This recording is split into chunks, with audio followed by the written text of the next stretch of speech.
Welcome to the third half, presented by Gilbert Rugby Canada. I'm David Cameron Donaghy, here with Jamie Lourenco. With her rugby journey starting when she played for the University of Oklahoma in 2001 and later for the Austin Valkyries, Wendy Young currently serves as a referee coach for the WPL and various other USA Rugby domestic leagues. Apart from playing and refereeing, Wendy has also coached teams such as the University of Texas, Texas A&M, and the Austin Valkyries. As an administrator, she has worked for USA Rugby and the Texas Rugby Union since 2009. Her contributions to rugby were recognized when she was inducted into the Oklahoma Hall of Fame in 2014 and the Texas Rugby Union Hall of Fame in 2020.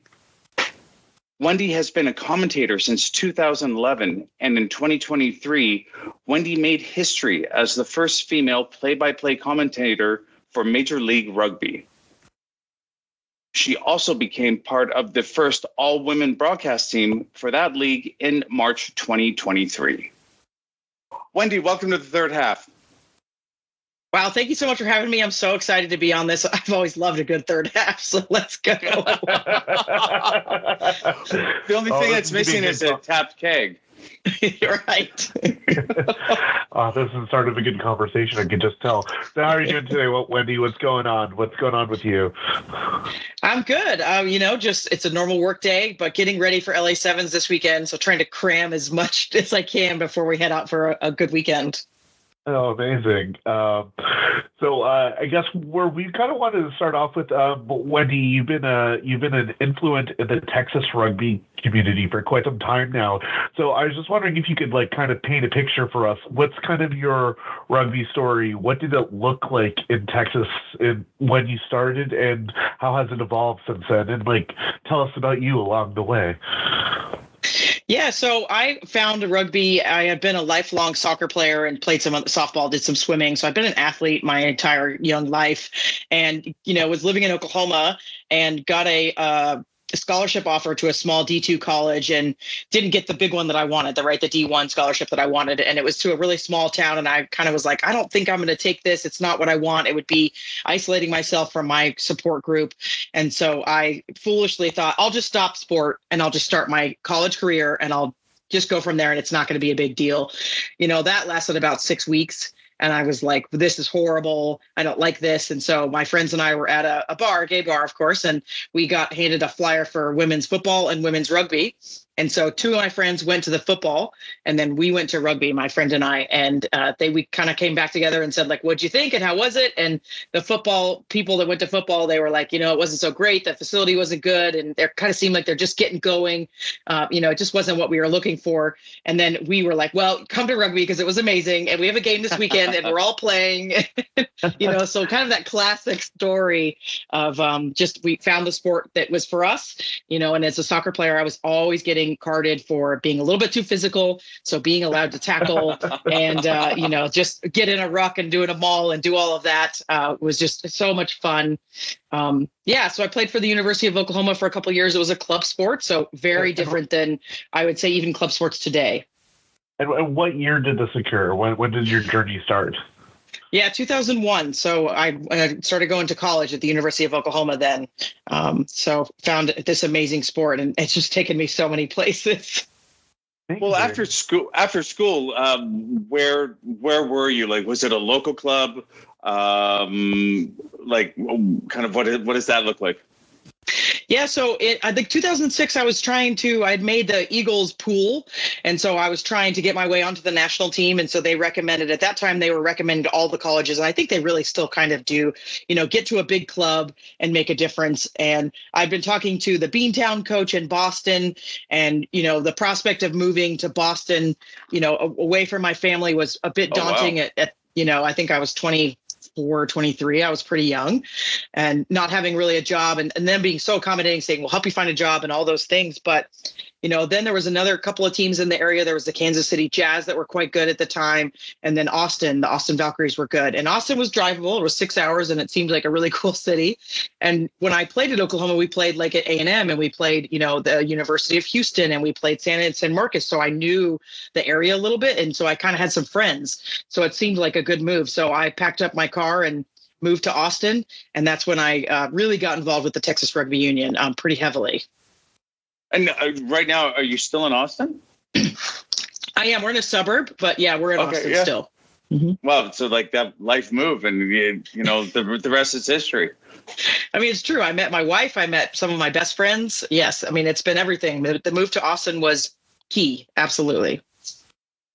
So how did you get involved? Because, I mean, we're going to go all over the map here. I'm curious about how you got involved with USA Rugby. Like, what precipitated that? Yeah, I mean, it's been a long journey, but on all my teams, I was always an admin because I'm pretty organized and I'm pretty go forward. So if you put something in my way, I'm going to go through it or I'm going to go around it, which didn't always work in my favor. But, I found my way onto several administrative positions that way because I would criticize and then they'd go, well, you get to be in charge. And I'd say, okay, I don't care, So I was like match secretary for several of my clubs and then like webmaster and all of that. And then that kind of got noticed with the Western Rugby Union. So at the time that was trying to think like Colorado, Texas, TRU, a little bit of Shreveport, Arkansas, Kansas, Oklahoma. So that whole conglomerate, not quite that full channel up all the way up to the Midwest, but a lot of clubs and teams in there. And they asked if I would come on and help with organization on the website and, taking notes at their meetings and things like that. And then that turned into helping with All-Stars, so all of the Western All-Star teams. And then USA Rugby heard a little bit about that. And I'd also started a website at the time in 2000. I can't remember. I should know because it's coming up on like its 18th year. But 2005, I think, I started a women's rugby website that was dedicated to. Yeah, YSC or Your Scrum Half Connection. I started that. And so the whole idea behind that was just connecting women's rugby players. And so I just started writing. So I had my own website. I had a presence. And so then I got roped into being on my first USA Rugby subcommittee for competitions because I was basically already saying these clubs are playing in this competition and here's the results. And then over here on the West Coast, these clubs are playing and here's the results, right? So I was already doing it. So then and I say roped in because I definitely didn't want to do it. But then I found out like, oh, this is what I want to do. Like, I really like competitions and helping people understand, how they can move around in the pathways and things. So I think like 2005, 2006 was a pretty pivotal point where I was like, okay, I think I can do this admin thing and I can do some good. Amazing. Can I ask a question just because we've had a previous person in women's rugby in Canada, and we kind of have a vibe of what that looked like in the early 2000s. I was just wondering, for you in the U.S., what was it like to be in women's rugby at that point in time, and how has the climate changed around that? Yeah, it's a great question. Because especially when I moved from college to club, it was a big difference. The competition where at OU we were a small club and we probably only drove, the farthest we ever drove was, well, that doesn't count. We went to Eastern Illinois once, but otherwise we were only driving 5 to 6 hours. And when I moved to club, that was a time when we were starting to, part of why I got a USA Rugby admin job, really it was with the TRU, was, and this is all related, so I apologize, I'm jumping all over the place too, but it was because they were going away from the silos, right? So or they were moving towards the silos. So at that time, all of our LAUs, so a local area union, which is what governed your rugby in your area, they were over youth, club, college, everything, high school. They were trying to manage everything. And it was just overwhelming because you'd have a lot of focus on men's rugby. And then we were clamoring, women's rugby was clamoring for support and resources. And then the clubs, the youth were like, well, you haven't even talked about us at all. Like, we don't get any of the money. We don't get any support. So USA Rugby, and not all of their wisdom, I think in a horrible decision, they went to the silos. So all the youth and high schools went to the SRO, so the state region, I think is what I can't remember what it stands for. That's my bad. But, and then the colleges went to their own conferences, and then the clubs now were all under GU, so geographical unions. So I became the TRU GU admin at that time. And so the whole thing is that I was the first paid admin in USA for the club level. It was like a pilot that we did. So I was the first one. And then I think Midwest had the second one. So we were just figuring out lots of things. So while all of that is happening at the USA Rugby level, and then we all became GUs, and then the split off of all these things, lots of things were changing. So the women's competition, went from Austin playing mostly just around their region, and then, going to like Westerns and then going to nationals. We started changing the competition structure. So we went to central competition regions, and they really were about 4 competition regions. So it was like the West Coast, and then the kind of a Midwest South. And then there was like another one that was kind of Florida and down here. And then there was the East Coast. But we were lumped in with Midwest. And so I went from, driving a couple hours, and maybe we went to Shreveport, which was the farthest, maybe Kansas, to then we were flying to Chicago and flying to Denver and flying all over. And again, I'm 24, 25, trying to scrounge up 5 or 6 plane tickets. And great, if you made it to nationals, now it's 8 plane tickets. Like, it was insane, right? And so the prospect, I think, at that time of getting players to play, you go to college and you have a conference and you play, and it's maybe you drive a little bit, or if you're lucky, you don't drive at all if you live in the East Coast and you just go 15 minutes. But, if you're in the club, there's just a dearth of women's D1, so top level, whereas a lot on the coast. And then we had 1 team at the time, and then a couple of the teams in Kansas and Missouri were struggling, so they dropped. So then when we wanted to find competition, we had to fly, and it was brutal. It was very difficult.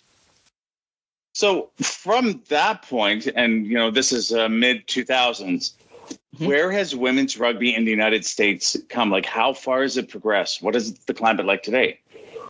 Yeah, I think probably the biggest piece is that we've had a lot of NCAA come through. So they're on their race to 40, which, once you hit 40, you can kind of start to ask for a lot of grants, and you have much more established. So I think they're at like 32, like they're really close.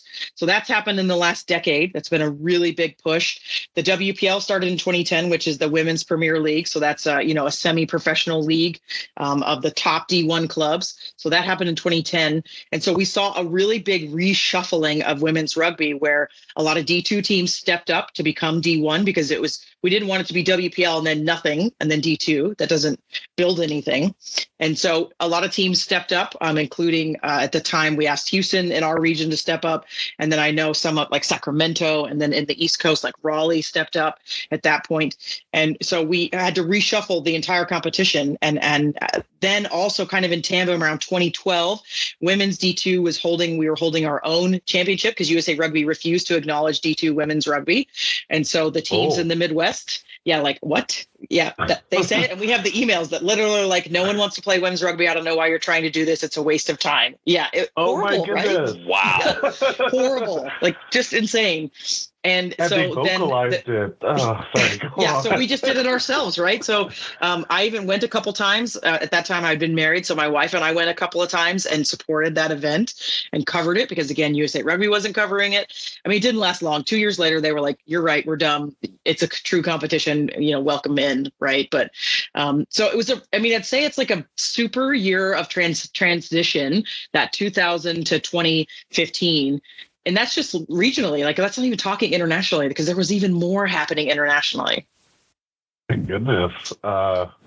So, Wendy, it was under my impression in around 2011, you got the start as perhaps maybe the first women commentator in rugby. Would you like to talk about that, or potentially elaborate? Yeah, and I think the potentially maybe part is just because we think we were the first ones to stream women's rugby. And how that happened was in 2010, Alex Williams became the USA Rugby High Performance Director, the first for women. And at the time, she was putting together a sevens kind of invitational tournament to go along with the men's stop at Vegas 7. So they had a stop on the series, the 7 series, and the women played outside. So it was invitational. And so really the idea was just to get countries that are playing sevens together. And so Alex Williams asked us to come in and stream the matches. And so we'd never done that before. And so we were like, great, we'll figure it out. We'll buy a camera and we'll, just do whatever we need to do. And, we had to learn a lot. And for the first, I would say 2 years, maybe, we just filmed it with natural sound. So it was really just a camera. We zoomed and we had a very rudimentary scoreboard, like USA and then versus Japan or whatever, who they were playing. And we were able to see comments. We had like a chat window that you could chat to us. And so people would ask questions. And then a couple of years in, they started saying like, well, could you just talk over it? Because it's sometimes if it was a poor signal, an internet signal, because at that time, if you think we're still using like crappy flip phones probably, or maybe it was like the first iPhone at that time. So technology just wasn't where it is today, where you can stream from your iPhone. We couldn't do that. And so we were using, I think at one time we used somebody's like T-Mobile 5G Wi-Fi card. Like that's what we were streaming off of. So it would be blurry and it wouldn't be great. And so they just said, just talk over it. And I was like, I talked to my wife at the time and I was like, I don't know. I think she was my girlfriend, but whatever. I was like, I don't know that I want to do this. Like, I don't have all the info. I've never done this. And she was like, you've played rugby forever. Just like talk about it. So I did. And in the beginning, we didn't have rosters. And we didn't have pronunciation. So like, I didn't say players' names. She number 5, and I go back and listen, and it was pretty horrific, but for never having done it. And it was a service that we wanted to provide to the community, a really special experience, and unknowingly started a broadcast career for me that I never knew I wanted to do. That's amazing. You're still doing it. No, like you're still broadcasting, correct? I am, and I'm taking on trying to get into larger competitions. I took maybe a 5-year break in there because I was also trying to become a pretty high level referee after retiring in 2011. We were coaching a bit, so I took a break from the broadcasting. But in last year, 23, I was a sideline person for the Austin Gilgronis for Major League Rugby in the MLR. And then, of course, they had their issues and that team went away. So I'd done that for 6 years. And I was like, I don't want to be done with this league. I like this league. I like where it's going. It's obviously the professionalization of rugby in America, and then the Toronto team, which is now sadly gone. But it was a really cool thing to be involved with. So I just put my hand up and was like, hey, I'd like to become your first women's play-by-play commentator. Because, of course, Bree Kim was an analyst, and then we had several sideline reporters as well. And I was like, but I'm only going to do this if I can be play-by-play, because that's where my natural strengths are. So I wanted to put that out there. And I felt like it was taking a big risk. As I'd never done anything on national television, I'd only done streaming services. And so the MLR, I would say, took a pretty big risk on me, and they did some really great training sessions. They've helped me a lot. And I'm honored to be on that team again this year. So I'll be doing commentary again for the MLR this year. Oh, that's so cool. How was that? How was that received? Kind of venturing into this, like, how did the community, like, was it generally women's rugby that's watching it, or like, what was your audience space kind of like? For the MLR or for just in general? Just in general, like, I guess, like, from the reception of you doing it to where you are now, what's kind of the market you've been like going out to? Yeah, I mean, I would say it's generally 95% positive, which I know is not the case for most female broadcasters. I know that even some of our sideline folks get very hateful. You don't know what you're doing. Just go back to the kitchen, like misogynist, horrible. Whoa. Yeah, like they get lots. I have had very little. I had one interaction that was quite unpleasant because I wear a trans flag when I do my broadcast, because I think that's important, especially because World Rugby has banned trans women. And so have several of our unions, including Scotland, England, Wales. And I think that's horrific. So I wear a trans pin. And so I have gotten a little bit of specific homophobic and transphobic hate because of that choice that I've made. But I think generally the reception of, especially people that know rugby, love the knowledge that I have, because I've got 20 years under my belt at this point, right? And I've coached, I've played, I've reffed at a very high level. I've, broadcasted, done several things. So I've got the resume, and I think that was recognized, which I appreciate. And then every once in a while I go peek in like the Reddit channel. And if you're on Reddit, sometimes it can be a darker place on the internet, and they're actually really kind there as well. And then they like it when I come in and say, thanks, or I'll come in and they'll ask a question and I'll answer, and they'll go, oh my God, she actually answered, So I want to build that acumen, and I want to build good fans, right? So I want to answer to them and all of that as well. So then the audience, I would say MLR is mostly male. So I think that's also an anomaly that I haven't received as much hate as others. But I don't really have an answer for that, I guess. Maybe if the audience gets bigger, I might receive more. I hope not, but. No, that's really fair. And I guess, like, on behalf of everyone, thanks for using your platform as an opportunity to protest the status quo. Right there, so, yeah, for everyone, we won't be sending the video out, but Wendy actually has a trans flag in the background of this call as well. So that's awesome. thank you so much for like being an ally for people, even when it's uncalled for. That's really when representation matters the most. But you said a lot of great things there, and your wealth library of experience. I want to talk more specifically about something that happened to you in 2020, where you got inducted to the Texas Rugby Hall of Fame. And that seems like kind of like bee's knees. Do you want to tell us a little bit about that? Yeah, I'm so honored to be in the Texas Rugby Union Hall of Fame, and I'm actually in the Oklahoma Rugby Hall of Fame too. And I'm not bragging, but I just want to make it clear out there. But yeah, because I'm really proud to be in both of them. And actually, in 2 weeks, OU is celebrating their 55th anniversary, so I'm really excited to go to that. It's always a really fun event, and our women's side has reinvigorated, so they went quiet during COVID and they're back. So just want to shout that out to them too. I think the Roses are fantastic, but yeah, super honored. I think I'm the fourth woman into the TRU, and I was inducted with Jen Joyce also. So she and I tied for fourth. And so it's really an honor to be number one included, because the TRU has a very long history. They'll be having their 55th anniversary in 2026. We were just talking about that this morning, my wife and I, because we do some of the events for them. And, they are critical in the start of USA Rugby. Our president at the time helped start USA Rugby. He was on the board, the chairman of USA Rugby for many years.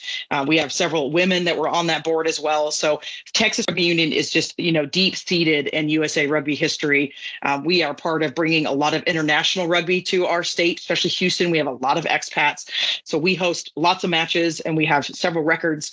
I think the latest one is in 2018 when USA beat Scotland. We filled BBVA 22,000 people, and that was pretty big. That was before the USA Chicago matches took all the records. The USA versus All Black in Chicago, those matches took all the records. So, the TRU has a lot of history, and I'm really proud to be a part of it. And it's just a great union, and they are very kind to their players and do everything for them to just make rugby the best sport it can be for all of us. Oh, well, that's fantastic. Well, congratulations for that. That is quite a prestigious honor. That's pretty cool. But you mentioned this a few times, so this might just be an off-topic question. So sorry if you were unprepared for this one. But a lot of what we do is a labor of love, and we take a lot of volunteer time and a lot of personal time. And quite often, the people in our lives act as a pillar. And it sounds like you have a really good pillar kind of supporting your passions. Do you want to elaborate a little bit on that? I would love to talk about Tracy. Yes. She's been my partner for a really long time. We met, it's kind of funny because we played at OU and she played at Texas A&M. So we're pretty big rivals, and she was the president of her club. I was the president of my club. We were the captains, like best players on the squad, all those things. And whenever we played each other, it was just kind of a, I hate her so much. I just want to hit her on the pitch kind of thing, and then I moved to Austin in 2006, and unbeknownst to me, she had moved to Austin like 2 weeks prior because same year in school and all of that. And so I show up to my first training and I'm like, oh God, she's here. Like, God, so annoying, and then like 6 months later we were dating. So, it's oh my gosh, so you had the whole frenemies thing going on beforehand. That's amazing. Absolutely. Yeah. And she has gone on all these journeys with me where, she's a little more, I would say, reserved, and I'm always up for the adventure. And she's the one that's with the, not that she's cheap or anything like that. I don't want to say that, but she's the one with the, okay, but logistically, does this make sense? Can we afford it? And I'm like, sure, it makes sense. I don't care about the money. We'll find it, and we've gotten better at that over the years, but she's gone on all these adventures with me. And she's, when we were doing those broadcasts in Vegas, she was there and lining up player interviews for me, or making sure that we got those rosters or whatever we needed for the broadcast to be there. So she's that behind the scenes. And she supported the website YSC Rugby since the beginning as well, because as you mentioned, there's a lot of volunteer time. I make some advertising money, and I have some subscribers of YSC, but that's it. Like, no one pays me to do it. I don't have time to get sponsors. So I don't have sponsors, things like that. So it's all volunteer. And so it's a lot of work, for sure. Oh, and I couldn't do it without her. So, appreciate her. Oh my gosh. Well, kudos to Tracy. Tracy, if you ever take the opportunity to listen to this, you got a shout out today. One thing we've heard you mention, but we haven't kind of drilled down to it, is not only are you experience on the pitch by playing, but you also ref and coach. Give a little bit of background to how you got into those. Was it just interest, or was it, okay, my body can't really take anymore on the pitch, so but I want to stay close? Yeah, it's, the coaching kind of just happened because at OU, we were mostly player coached until my probably last year or two. So I started, I would say, and I wouldn't say it was like a full role, but when you've got a player coach, is probably, anyone that's experienced that on these that's listening, you help, right? So you're like, okay, there's one of you and you're a forward, so you go help the forwards, and then we'll get together as a team and we'll figure out the backs, right? So we'll figure that out. So that's kind of where I think it began. And taking a leadership role was very natural for me as well. So I think that's where it started. And then, when we moved to Austin and we were playing for the Valkyries, our Texas team, the UT, University of Texas, had a coach for a really long time, Anna Kunkel, who's in Missouri now. And I hope she picks up coaching again. She's a great coach, but she was coaching that team. And, as all good coaches, knew she was going to move. And so she started putting feelers out. And, Tracy and I had been coaching an all-star team for a little bit. And we were like, I don't know. I've never coached a college team. I don't really know if that's going to fit with us. But she roped us into it. And we coached them for a couple of years. And it was really good. It was really fun to coach that younger generation. And again, at this time when we were coaching, that was 2011 and 2012. It was very nobody came almost with rugby experience. You're going to the club fair and you're just tossing a rugby ball around and getting people to sign up on the clipboard to come to practice the next week, right? So, and you're hoping they're an athlete. You're hoping they've played some sport. If they haven't, great, we don't care, right? Like, we'll make you a rugby player. And that's changed somewhat. Now you've got high school feeders and things like that are much better. But we did learn that was a really unique group. We had only worked previously with almost all-star players. And so it's unique where you've got a high performance where you can have a player come in that maybe isn't as fit, and you can have the conversation with them to say, hey, I've selected you. You came and you're not fit. You're not going to play this entire weekend. And you're able to have those transparent, direct conversations if that player's acceptable to that too, right? You have to tailor it to everybody. But we realized really quickly on that college wasn't that. And so it was a big mind shift for us to where we were like, oh, okay, we're shaping young minds and helping them through all kinds of things. If they've got an exam on Saturday, but we've got a game Friday night, they may not be available. And we'd never had that before, right? So you really had to work on your depth and make sure you had enough players and things like that. So coaching, got taken over by refereeing, because also when I took the referee course in 2008, and I just took it to learn more about the laws. I was a captain and my coach just recommended it. So I did it. And then they got my information and signed me up for a game 2 weeks later. And I was like, no, I don't really want to referee. I didn't want to do this. I just did it to learn. And they were persistent at the time. And that was it. I was in the TRU. So yeah, they were very persistent and were like, no, you have a game and it's a college game and it's a women's game. You'll be fine. We'll send somebody out. And then I really liked it. I was like, wow, I can do this. I can help this team. And at the time, there wasn't a lot of female coaches, number one. And then number two, the women, especially the colleges, were getting the lesser picks, I would say. The non-fit, the older white men is what they were getting. Right. And so then they didn't quite have the understanding of what college women was about at that time. And it was very much helping the women along. You didn't penalize everything. You just have a little chat with them afterwards and say hey, I could have penalized you for that high tackle there. Of course it was dangerous, she called it, but if it was just a slip up tackle, you were kind. Right. And so it was a totally different world. And so then I kind of went from there. And then there was a focus on finding women's referees. So then Tracy, my wife, became a referee as well. And so we were lucky to be in several selection camps where they were picking the next kind of crop of female referees. So there was a lot of opportunity. I got to referee in Mexico. I got to referee in the UK. So, there was a lot of time and a lot of fun things to do. And so I retired in 2011. I was injury prone. So I torn both my ACLs and I broke my hands. Oh. This one twice, this one once. So my right once, my left twice. So I was a little bit more injury prone. And so that did factor in for sure. But then the opportunity, I think, was really what beckoned for me. I was like, oh, all right, the Olympics are coming. And not that I ever thought I was going to be at the Olympics, but the idea of doing that was exciting. And then the women's series, the 7 series started, and we had a stop in Atlanta, and Tracy and I both got to AR. So that was cool. So there was just a lot of really cool opportunities out there for female referees. Oh, that's amazing. Sorry, Max, go ahead for it. No, sorry, Jamie. Just I'm curious, and this is off topic totally, but Butu, the chair of IGR, connected us. Did he speak to you about doing any reffing at Bingham Cup in Rome this May? He didn't.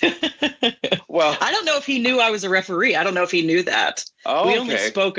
He was great. It was great to meet Butu, but we only spoke a couple of times. And then we had some Thai food. But yeah. Well, there's a tournament coming up in Rome. I have seen your post for Rome, and you're having the most women's turnout. You're expecting the largest turnout you've ever had. I saw that post. That's exciting.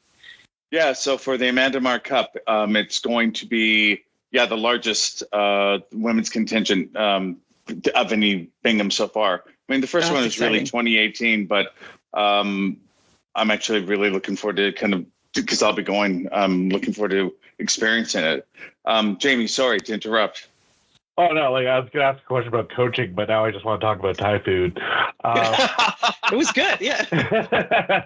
Well, so just curious, from the coaching and the refereeing perspective, as society evolved, I know there's been a big push here and change of language used in the sport. How has that been a border barrier or challenge for you and yours? I don't think so. Not for me or for Tracy. I don't think so. When we were coaching, it wasn't as big of I would say a push, but definitely now having the players coming through and, either it be what they want to be referenced as, a name or a pronoun, realizing that that's important to whoever chooses that, I think is important, number one. And then, understanding but practicing, I would say it's more prevalent for me in the broadcast world. And I'm trying to be better about, especially because I do quite a bit of men's rugby, not just assuming that they're all he, him, right? And I would say in the MLR right now, there isn't a lot of known different pronouns, but I know there's a couple. And so just trying to be aware if they want to be a they, them, or whatever they want to be, right? Just being respectful of that. And I actually was having a conversation with another broadcaster a couple of weeks ago, and we were saying it's not even that. It's just trying to be more, it doesn't need to be the gentleman of the scrum. It can just be the scrum. And then the 8-man just becomes the 8, right? And so I think that is becoming more important to me. And if I was a coach, I think I would try to take out some of the gendering that we've done. And it's just been tradition. It's the men of the match, the man of the match, all of those things. It's easy. Change it to player of the match. It's the 8. And, we don't need to gender these things. And I think that's important. And I have applauded several clubs I've noticed that have gone to player of the match, even if they don't have a women's side. And I think that's absolutely fantastic. And we should keep pushing it forward and make sure that is, make sure everybody feels inclusive. Absolutely. Love that. So I guess as a kind of closing question, I got to ask, in the next 10 years, if you could have rugby wishes that were unencumbered by politics or anything, what would you like to see come to the sport over the next decade? Oh my gosh, so many things. I think, personally, I want to be a commentator for the upcoming Rugby World Cups, and particularly the ones that are in the United States. I would love to be a part of the men's and the women's World Cups, and frankly, the Olympics in 2028. So that's a personal goal that I have. If I look beyond that, I think more professionalization is needed in women's rugby. I think that's just really, really important, but we can't do it at the expense of the club game. And I think that is partially what's missing in some of these conversations. When we look at the PWR, so in England, the Allianz PWR, they're doing fantastic things, but Wales and Scotland and Ireland are suffering because of it. All their players are coalescing on this one league, and so is America. Honestly, we're all going over there too. And so the club game, the amateur game, is suffering. And I know there's a little bit of that starting to happen in Canada, where BC is the place to play and everybody's flocking there. And it's the same thing in America. Everybody goes to California because that's where all the Eagles are, right? So we've got to make room for professionalization because it needs to happen at the women's level. And then we've got to make room for our club game to continue and grow as well. And then third, if you'll give me a third one, get rid of this banning anybody. Don't ban anybody. I don't care. Just everyone should play rugby and we'll figure it out together. It's stupid. Well, no, I mean, on that note, it's just like you see there's a position on the pitch for someone of every size. Like they could be really big. They could be the backs don't really do that much work, in my opinion, because I'm a forward. But, How rude. you know, you've got the wingers that just, they fly, and it just, the non-inclusion element, it's mind-boggling to me. It's like, has no one ever seen what a real pitch looks like and the players on it? Full spectrum. So what's the problem? That's why we're unique. It's one of the reasons we're the best sport in the world, right? Like, even if you've never played rugby before, or you're tiny or you're huge, it doesn't matter. You're going to find a spot. And I mean, I think that's so true. And I feel like we've lost a core value by excluding a group that frankly needs our support. Yeah, it was definitely one of my attractors coming to rugby, because, like, I'm not really a cardio-driven person, and I observed it as a lot of. I've observed it as a lot of running. I'll come clean about that. I know who I am, and you know, you'll get like a decent 7 seconds out of me. But there was a spot for me to do exactly that. Mm-hmm. I was exactly allowed to be the kind of person I was, and I think of my previous experience. Like I come from a wrestling background where my biggest competition was a woman, and Alicia, if you're out there listening to this, she whipped me around everywhere. Like it was like no contest. And then I see now in the States that in wrestling that a woman won the boys division because there was no women's division, and like it's just these artificial barriers and like this glass ceiling they're putting on women and on trans players. It's so absurd. So, and again, you're awesome for constantly being an ally and showing that flag wherever you go. And again, with your closing messaging, that's where we need to be. We need to bring rugby back where it works for everyone and hold that door open so everyone gets a chance. Sorry, I'll get off my high horse here. But there we go. I totally agree. Yeah. And like the other best part of rugby is the community, right? Like I've had I was young and I was in college and we needed to go somewhere and play a game, and I called someone I didn't know in San Francisco. He was an OU rugger and I needed to stay on his couch. I stayed on that man's couch, never met him, felt perfectly safe the whole time. That is the best part about rugby is community. And we're cutting out a piece of it World Rugby has, USA Rugby has not. And I'm very proud of them. And I'm proud of all the clubs in the IGR, your support as well. Like we're making a place for them, but it shouldn't be so hard. No, 100%. I mean, it's, one of the hashtags that we use is rugby for all. And it's just, there is a place for everyone. Exactly. Every body type, every skill level, every cardio level, Jamie. That's right. No pictures. So hopefully, we will see that evolution with the governing bodies and these different national unions to actually realize that. Because again, have you never gone to a pitch and seen who's on it? Like, come on. Well, and we can get into the details, and they're using that Fair Fight group that just is a horrible group. They're using flawed research that didn't take into consideration any actual trans players. So they didn't ask any trans players. So yeah, it's horrible. Well, Wendy, thank you so much for joining us. It's been a great conversation, and also learning just how bad at cardio and how much Jamie loves Thai food. I mean, those are new to me, and we know each other well. I hope that's not our only takeaway. Hey, it's a good one. No, Wendy, honestly, this conversation was a privilege, and it's always a great benefit to see someone like me to talk to someone who has a wealth of experience and from very different perspectives on the same thing. So thank you for sharing your wealth of knowledge with us. Yeah, thank you so much for having me. I'm a big supporter of what you're doing, and this is a really good idea to do the third half, and I'm just honored to be included. Awesome. Thank you so much. Thank you for joining us on this episode of The Third Half, presented by Gilbert Rugby Canada. On our next episode, we'll be speaking with professional rugby player and LGBTQ activist Devin Ibanez. On behalf of Jamie Lorenko, I'm David Cameron Donaghy. See you next time.